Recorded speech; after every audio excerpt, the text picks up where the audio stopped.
काल उदय सामंत साहेबांचं मी स्टेटमेंट जे ऐकलं, पुण्यात आले होते, पण मला असं वाटतं महायुतीमध्ये त्यांनी असं सांगितलं की शिवसेनेतल्या कुठल्याच कार्यकर्त्या नेत्यांनी असं नाही वागलं पाहिजे की शिंदे साहेबांना त्रास झाला पाहिजे, आणि भाजपमधल्या कुठल्याच कार्यकर्त्यांनी नेत्यांनी असं नाही वागलं पाहिजे की देवेंद्रजींना त्रास झाला पाहिजे. मला असं वाटतं की हे 100% खरं आहे, पण याचा विचार सामंत साहेबांनी पण केला पाहिजे की इतर ठिकाणी होणारे राजकीय आरोप प्रत्यारोप आहेत.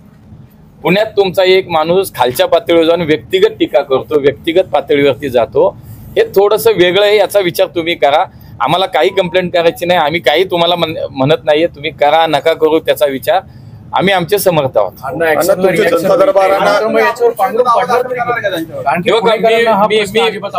पुणेकरांना आवडत नाही, म्हणूनच पुणेकरांनी विधानसभा आणि लोकसभेला जागा दाखवून दिली ज्याला दाखवायची त्याला.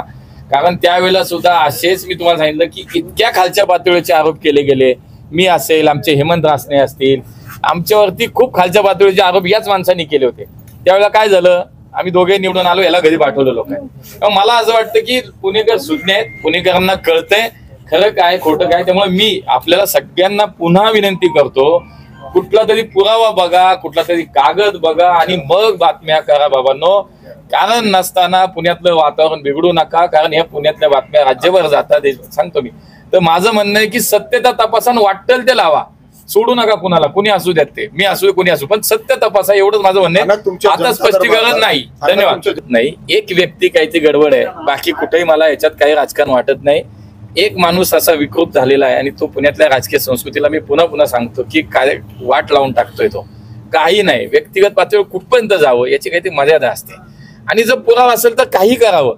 पण मला असं वाटतं की काहीतरी बेडशूट रोज उठायचं आणि काहीतरी बोलायचं, रोज उठायचं आणि काहीतरी बोलायचं. तर मी आजही तुम्हाला तुम्ही जे मला विचारलं त्या आरोप ते मी प्रत्येक गोष्ट तुम्हाला पुराव्यानिशी सिद्ध करून दाखवली. आजही मी तुम्हाला पुरावा दिला की गाडी, पुण्याचा पहिला महापौर ज्यांनी स्वतःची गाडी वापरली. का वापरली, ती कुठली वापरली, तर मी जे ऍफिडेव्हिट मध्ये दिलंय जी पाठवायची माझी, त्यात मी माझी गाडी वापरली, इंधन माझं, गाडी माझी. पुण्याला असा महापौर पहिला मिळाला.